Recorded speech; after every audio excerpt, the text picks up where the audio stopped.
Domani nel carcere di Belluno l'interrogatorio di garanzia di Pedro Livert Dominguez, il 46enne dominicano in stato di fermo con l'accusa di aver ucciso Antonio Costa, il 53enne residente ad Alano di Piave, colpito da una coltellata sabato notte dopo aver partecipato ad una festa al bar della stazione ferroviaria di Alano Fener.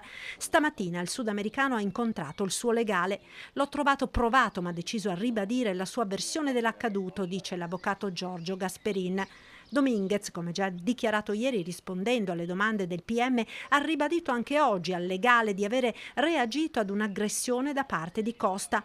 Tutto sarebbe scaturito, secondo la versione del dominicano, da un presunto comportamento molesto di Costa nei confronti di una ragazza fidanzata del figlio di un amico di Dominguez. Di qui la lite iniziata nel locale dove era in corso una festa con balli e musica latinoamericana e poi finita all'esterno nel più tragico dei modi.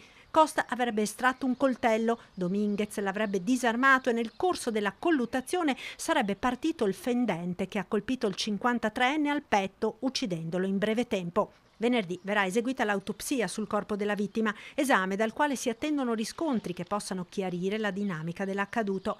Altri accertamenti saranno eseguiti sull'arma del delitto. In particolare saranno eseguite verifiche dattiloscopiche per il confronto delle impronte digitali della vittima e del fermato.